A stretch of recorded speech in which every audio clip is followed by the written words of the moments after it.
Chapter 19. Director Inoue Sato stood with her arms folded. Her eyes looked skeptically on Langdon as she processed what he had just told her. He said he wants you to unlock an ancient portal. What am I supposed to do with that, Professor? Langdon Langdon shrugged weakly. He was feeling ill again and tried not to look down at his friend's severed hand. That's exactly what he told me. An ancient portal hidden somewhere in this building. I told him I knew of no portal. Then why does he think you can find it? Obviously he's insane. He said Peter would point the way. Langdon looked down at Peter's upstretched finger, again feeling repulsed by his captor's sadistic play on words. Peter will point the way. Langdon had already permitted his eyes to follow the pointing finger up to the dome overhead. A portal up there? Insane. This man who called me, Langdon told Sato, was the only one who knew I was coming to the capital tonight. So whoever informed you I was here tonight, that's your man. I recommend where I got my information is not your concern. Sato interrupted, voice sharpening. My top priority at the moment, is to cooperate with this man, and I have information suggesting you are the only one who can give him what he wants. And my top priority is to find my friend, Langdon replied, frustrated. Sato inhaled deeply, her patience clearly being tested. If we want to find Mr. Solomon, we have one course of action, Professor. To start cooperating with the one person who seems to know where he is. Sato checked her watch. Our time is limited. I can assure you it is imperative we comply with the man's demands quickly. How? Langdon asked, incredulous. By locating and unblocking an ancient portal? There is no portal, Director Sato. This guy's a lunatic. A lunatic. Sato stepped close, less than a foot from Langdon. If I may point this out, your lunatic deftly manipulated two fairly smart individuals already this morning. She stared directly at Langdon and then glanced at Anderson. In my business, one learns there is a fine line between insanity and genius. We would be wise to give this man a little respect. He cut off a man's hand. My point exactly. That is hardly the act of an uncommitted or uncertain individual. More important, Professor, this man obviously believes you can help him. He brought you all the way to Washington, and he must have done it for a reason. He said the only reason he thinks I can unlock this portal is that Peter told him I can unlock it. Langdon countered. And why would Peter Solomon say that if it weren't true? I'm sure Peter has no such thing. I'm sure Peter said no such thing. And if he did, then why did he then he did so under duress. He was confused or frightened. Yes, it's called interrogational torture, and it's quite effective. All the more reason Mr. Solomon would tell the truth. Sato spoke as if she'd had a personal experience with this technique. Did he explain why Peter thinks you alone can unlock the portal? Langdon shook his head. Professor, if your reputations are correct, then you and Peter Solomon both share an interest in this sort of thing. Secrets, historical, esoterica, mysticism, and so on. In all your discussions with Peter, he never once mentioned to you anything about a secret portal in Washington, D.C.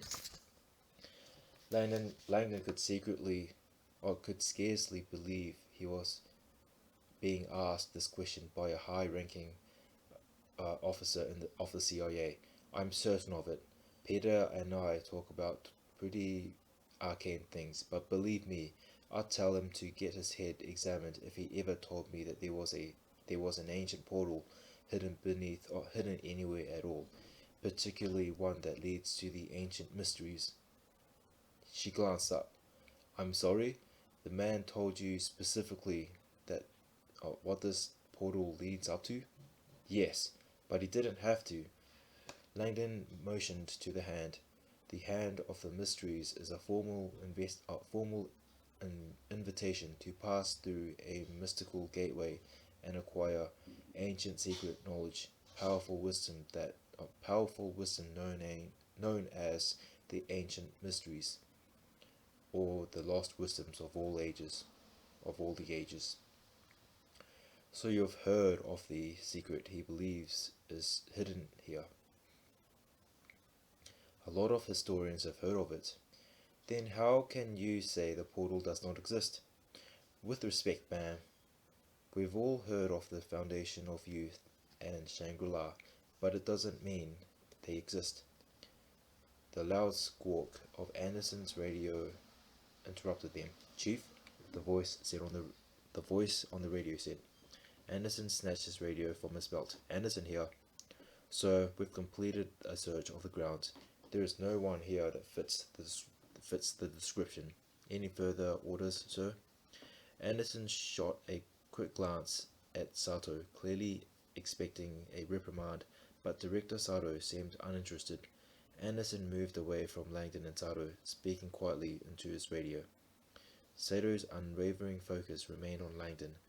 You're saying the secret he believes is hidden in Washington. Is that a fantasy? Langdon nodded. A very old myth. The secret of the ancient mysteries is pre-Christian actually, thousands of years old. And yet it's still around.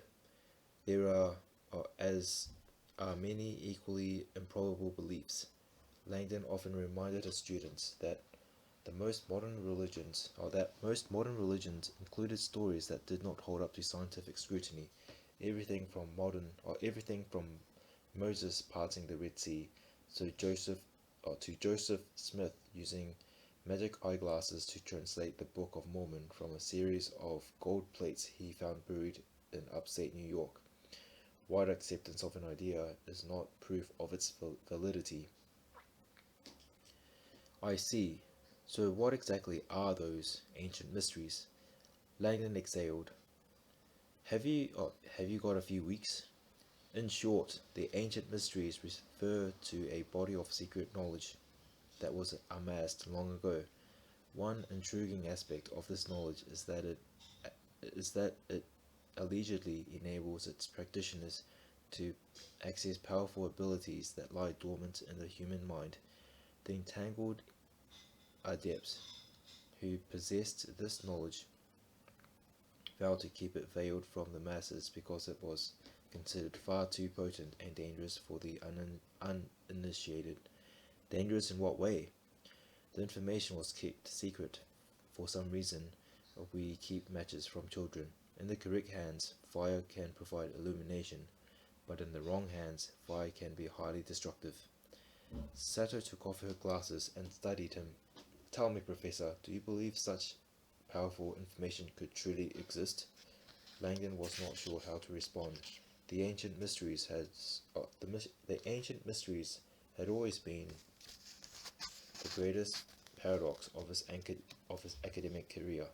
Virtually every musical tradition on the earth revolved around the idea that there existed arcane knowledge capable of incubating humans with mystical, almost godlike powers. Tarot and I Ching gave men the ability to see the future. Alchemy gave men immortality through the fabled philosopher's stone. Wicca permitted advanced practitioners to cast powerful spells. The list went on and on. As an academic, Langdon could not deny the historical record of these traditions, troves of documents, artifacts, and artwork that indeed clearly suggested the ancients had a powerful wisdom that they shared only through allegory, myths, and symbols, ensuring that only those properly initiated could access its power. Nonetheless, as a realist and skeptic, Langdon remained unconvinced.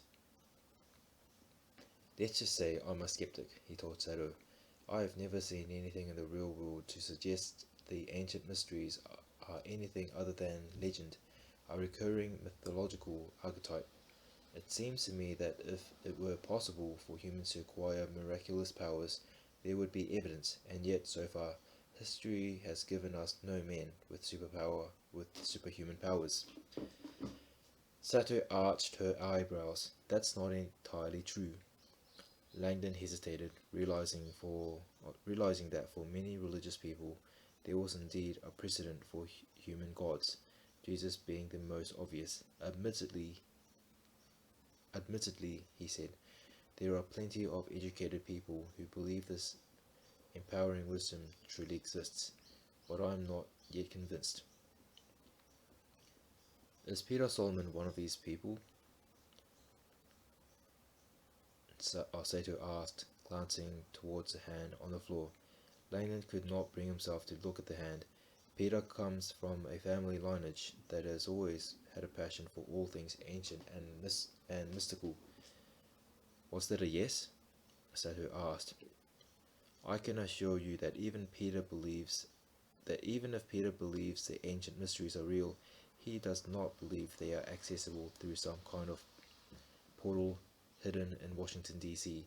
He understands the metaphorical symbolism, which is something his captor apparently does not. Sato nodded. So you believe this portal is a metaphor? Of course, Langdon said. In theory, anyway.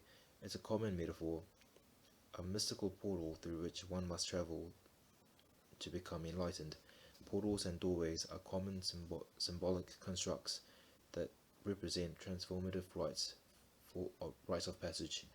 To look for a literal portal would be like trying to locate the actual gates of heaven.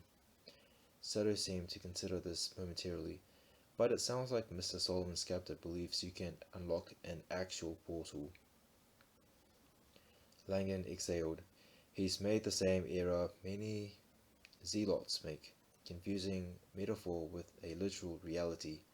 Similarly, early alchemists had toiled in vain to transform lead into gold, never realizing that lead to gold was nothing but a metaphor for tapping into true human potential, and that of taking a dull, ignorant mind and transforming it into a bright, enlightened one.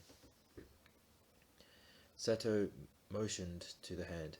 If this man wants you to locate some kind of portal for him, why wouldn't he simply tell you to find it? Why wouldn't he simply tell you how to find it? Why all the dramatics? Why give you a tattooed hand? Langdon had asked himself the same question, and the answer was unsettling. Well, it seems the man we are dealing with, in addition to being mentally unstable, is also highly educated. This hand is proof that he is well versed in the mystics as well as their codes of secrecy, not to mention with the history of this room. I don't understand. Everything he has done tonight was done in perfect accordance with ancient protocols. Traditionally, the hand of the mysteries is a sacred invitation, and therefore it must be presented in a sacred place. Sato's eyes narrowed. This is the rotunda of the U.S. Capitol building, Professor, not some sacred shrine to the ancient mystical secrets. Ain't actually, ma'am, Langdon said. I know a great number of historians who would disagree with you. Ooh. At that moment across town, Trish Dunn was seated in the glow of the plasma wall inside the cube. She finished preparing her search spider and typed in 5 key phrases Catherine had given her. Here goes nothing. Feeling little optimism, she launched the spider, effectively commencing a worldwide game of Go Fish. At blinding speed, the phrases were now being compared to texts all over the world, looking for a perfect match. Trish couldn't help but wonder what this was all about, but she had come to accept that working with the Solomons meant never quite knowing the entire story.